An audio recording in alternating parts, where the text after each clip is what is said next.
So a lot of clinicians are actually concerned about being sued. We see this across the spectrum from more junior staff to the really well experienced. So can you tell me some of the things that may lead to the context of someone being sued? And so what kind of things would be eligible for someone to bring a claim, and what kind of things can we do to protect ourselves? Okay. So I think there is a lot of concern about litigation. I don't know whether that's a valid concern. I mean, obviously, there's always a risk of being sued, but whether the media plays a role in making people scared about it will happen because of all these people that are concerned about it. Have they been involved in litigation? Do they know people? Or is it just this sort of myth and legend that, oh my goodness? I also think that it's quite healthy to have a concern about being sued. Yeah. Because I think people that are blasé about it are the people that potentially will become unstuck. Yeah. And I think it's healthy as a clinician to question your practice and to write your records so that they're defendable. Yeah. So I do think that's a good thing.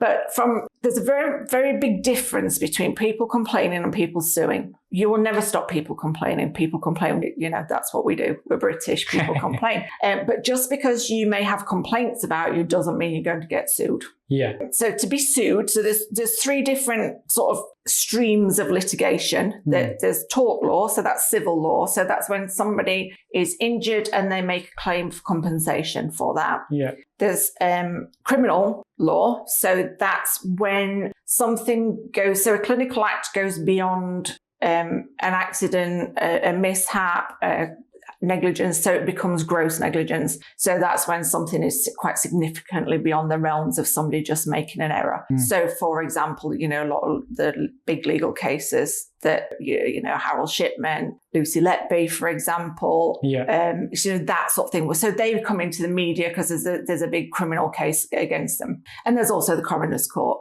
So a coroner's court would not necessarily be something that there's medical negligence, but it can be an unexplained death and you may get called to give evidence. But for the purposes of this, we'll look at civil tort law. So for somebody to sue for an act of medical negligence through tort law, you've got to meet three criteria. So firstly, we've got to prove that there was a duty of care.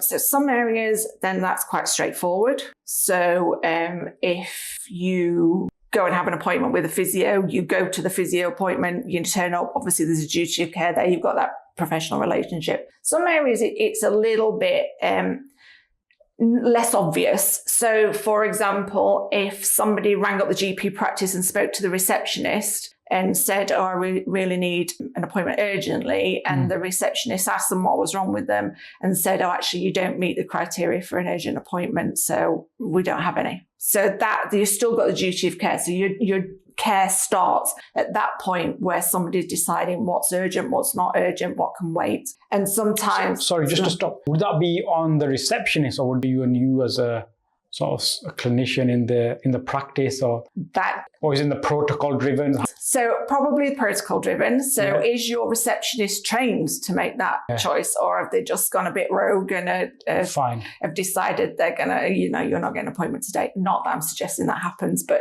so usually it's protocol driven. Yeah. But your reception, if you're asking your reception staff to make that decision, so they're clinically screening your patients, there needs to be adequate training and adequate protocol or procedures in place that they're following that. So you need to, ultimately, the clinician needs, or the manager, whoever, needs to be confident that those making those decisions are adequately versed in it. So a lot of GP practices, for example, do the online screening now, don't they? Where you fill the form in on the internet, say what your condition is, and then somebody will prioritise the appointments. Yeah. So we've established that there is a duty. Yeah. So your duty is to your patients. It's not necessarily to your patients' relatives. So there's a recent-ish case where somebody had a psychotic episode and injured a member of family. So the member of family then tried to sue the people that were treating the mental health condition. And then it was found that no, they don't actually have a duty of care to that member of the family. Their duty of care is to the person with the mental health condition. So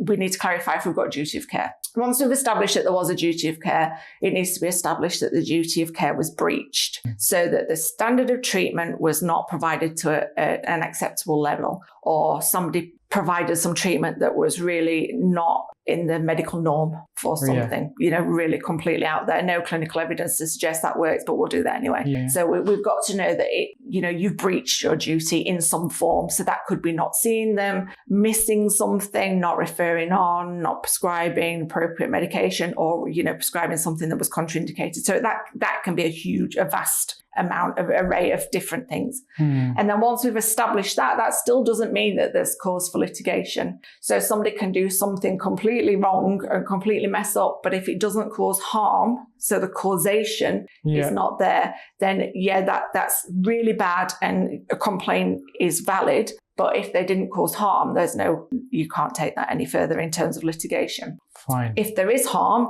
so your patient's damaged in some way, and it's proven that is caused by this breach that happened earlier on, then so all three of those things in place, and that's when you can sue. Wow. So people can't just come in and say, I want weight loss jabs, and you say, well, no, actually we can't prescribe them because we're not in the area that prescribes them at the minute. And they say, right, I'm going to sue you then. That they can't. So I think people have got this misconception that people can sue left, right, and centre, and they can't. Obviously, it's a completely valid concern, and and you need to be mindful of it. But I think the media seems to have whipped up a frenzy over litigation. Yeah.